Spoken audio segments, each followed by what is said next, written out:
Good afternoon, everyone. Thanks for tuning back into my channel. My name is Nakia, and today is going to be another different video. This was another requested idea from one of my subscribers. She wanted to see how I do my own concept maps. So I am going to be utilizing my board, so I hope everything will show up clearly. But if not, here is a little sample of what my concept maps look like. And I had to write some things on the back, but it's okay. So I'm just going to briefly hit on the board how I start, where I get my ideas from on my concept map, and how I basically just flow everything from my book onto the board. And the topic that I will be demonstrating today is on cancer. And you guys know that cancer is a very broad disease. So I'm just going to hit on just the general term cancer, and I'm going to show you how I break it down. So what I do when I normally start off is that I write whatever topic or disease that I'm studying, I write that in the middle of my board. And normally I write that in black. Okay, so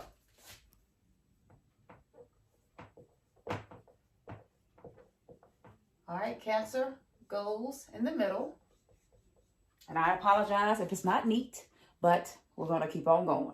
So what I normally do when I do my concept maps is that, since I'm a visual learner, I love to put things in different colors. So my topic is always in the middle and it's in black. Then I'm going to keep this open, so I'll just lay that here. Next, I go to my patho and etiology. I put that kind of together. And normally on my paper, you see that it is in pink.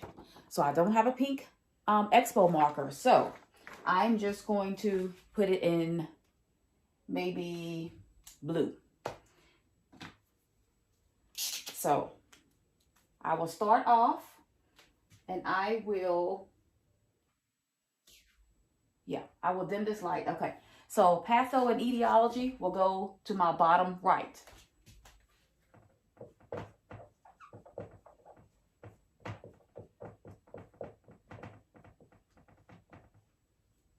Okay, so if you don't know what that is, patho is like how the disease starts. And etiology is kind of similar, but I guess is how it originates in the body.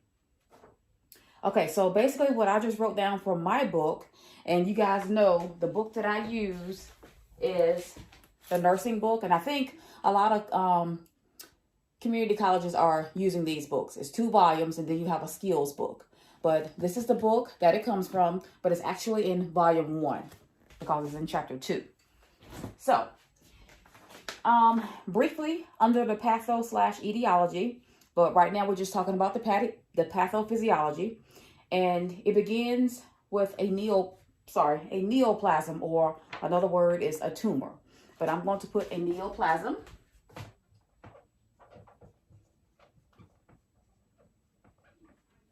And also beside that, I would write benign or malignant. That means non-cancerous or cancerous.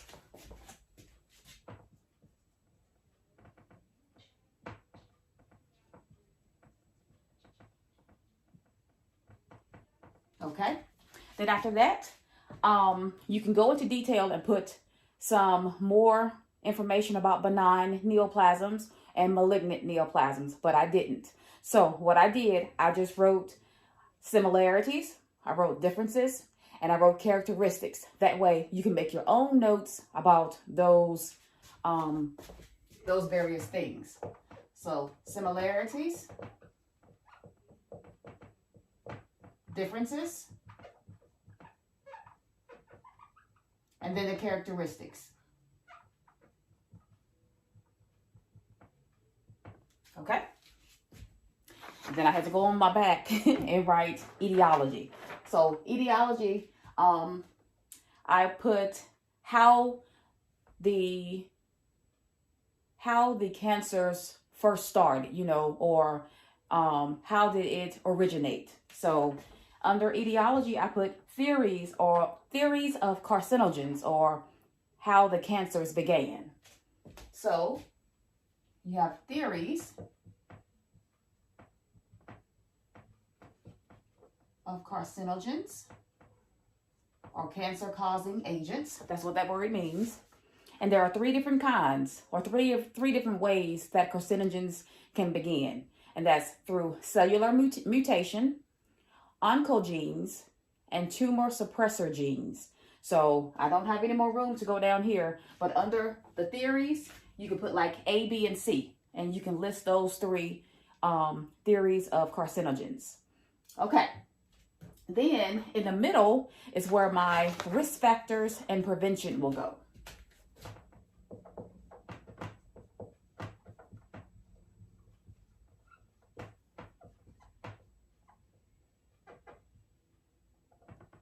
Okay.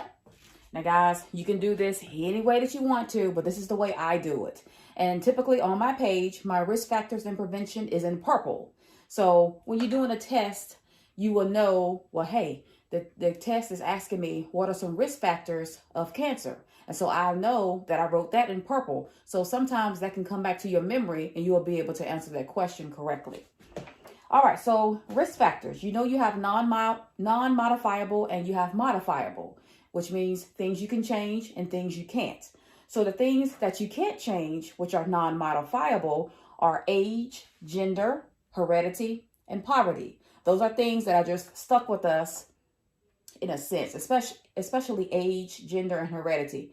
But poverty, the book says that poverty is a non-modifiable, which it can't be changed. But in my mind, I'm a positive person. Poverty in my mind can be changed. But when there's an exam question, you don't go by what you think, you go by what the book says. So for the book's sake and for this concept map sake, I'm going to go ahead and list those four as non-modifiable risk factors. So non-modifiable, age, gender, heredity, and poverty. Okay, then next you would list the modifiable, things you can change.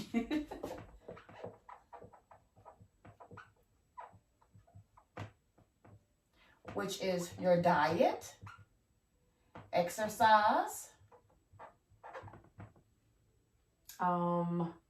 let's see, tobacco, alcohol, drugs, sun exposure. Okay, those are examples of modifiable risk factors, things you can change, things you have control over. All right, prevention.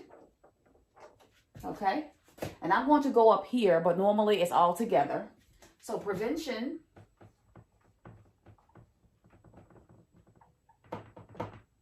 you can avoid smoking, alcohol, drug use.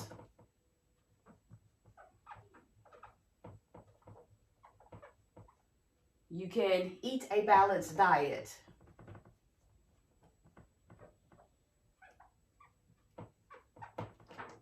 You can exercise.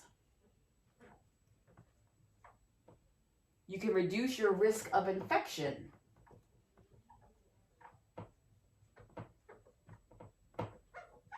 Okay. You can wear sunscreen, which is something that I have never done. And avoid prolonged sun exposure.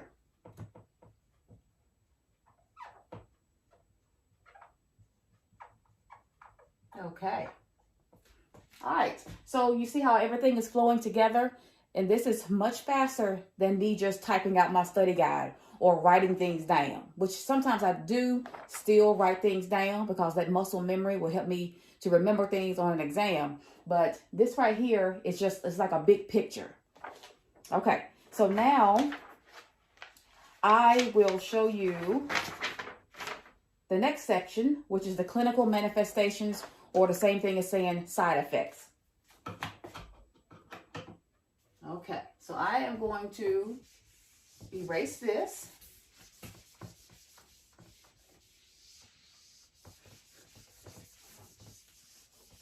Okay. All right. Oops. Okay, and my clinical manifestations is always in red because that's like, it's like telling me, you know, caution, or, you know, excuse me, to proceed with caution. So I always put that in red.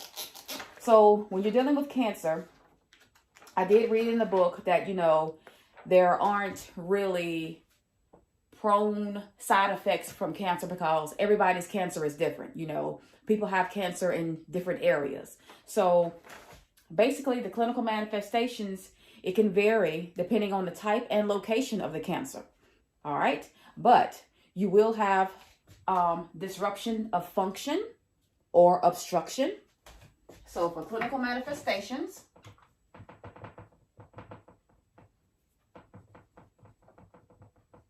okay, disruption or obstruction. Okay, you can have infection.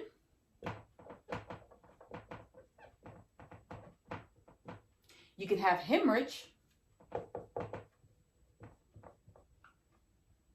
Okay, you can have pain, and of course you're going to have psychological stress. So pain and psychological stress. Okay, so that's basically all that I've written down for clinical manifestations.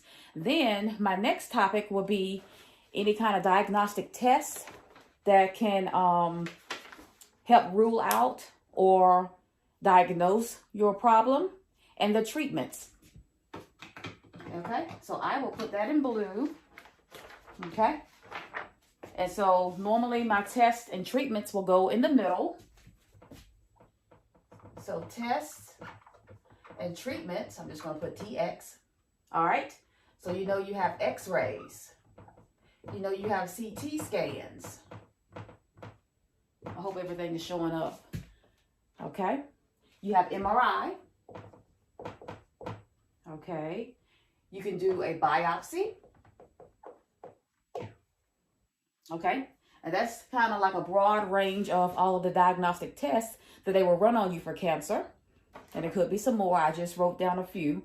And as far as the treatments, you know, the main two that they do to try to kill the cancer, you know, so your immune system can try to fight off the rest. And that's mainly the chemotherapy. So that's the big one, chemo. And then you also have the radiation. All right. So that's basically all that I had for the tests and the treatments. And then my very last section, which is highly, highly important on every kind of test that you would encounter, and that's the actual nursing process. So I am going to clear my board.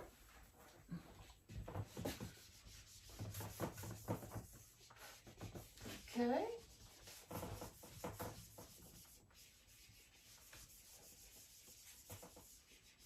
All right. So the nursing process, if you are new to nursing, remember, add pie. Because you will hear that a lot. Okay. A is assessment. D is diagnosis. P is for planning.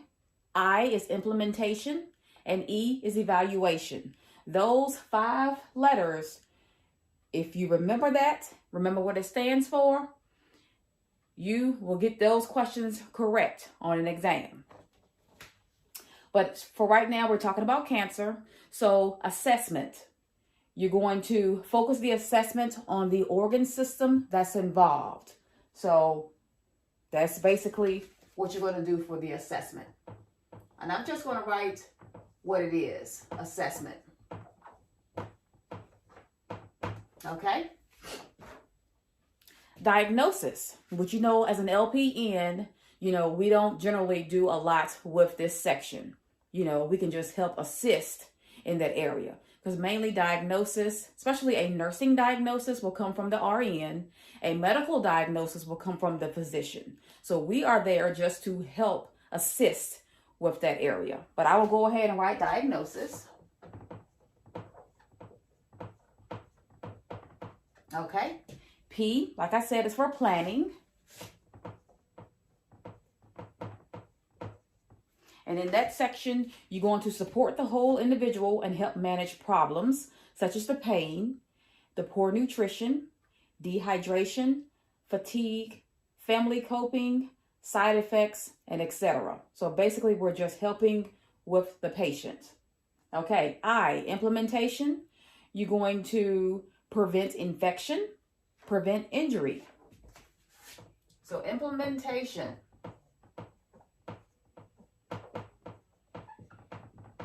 And sometimes, guys, if it's not called implementation, sometimes it's called intervention. But both words are used interchangeably, but they mean just about the same thing. And so you're just helping the patient to prevent infection and prevent future injuries. All right, and then finally, the evaluation. That's the E.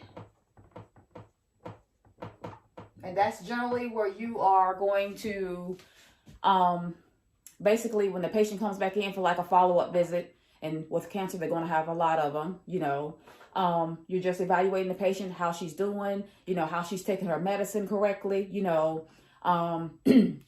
if they are having any other side effects. You're just going to really, really just conversate and demonstrate,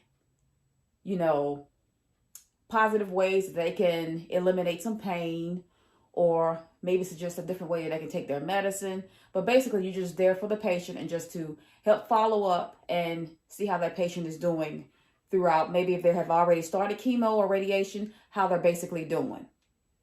So guys, this is just a quick and brief way of how I do my concept maps. And I know sometimes, this board may have been kind of hard to see. So hopefully with the editing, this will clear up. But if there is someone who would like to see more concept maps on how I made it, I have uploaded some on Pinterest. So guys, if you just look up my name on Pinterest, you will see some of my concept maps that I have created. And it's basically the exact same layout, same different colors for each section. And it just is probably a little bit more neater. No such word as more neater. A little bit neater. But I just wanted to utilize my board to see how I can implement this into my future videos. And so, guys, I hope this helped. And it's like I said, it's a much faster way to do your notes, to do faster studying, and it will decrease a lot of writing. So, guys, that is very beneficial. So, guys, I hope you enjoyed this video. Click that like button if you have not liked it yet. And hit that subscribe button, too, because I see a very good increase in my subscribers. I think today I'm at 230. And so I am so grateful for that.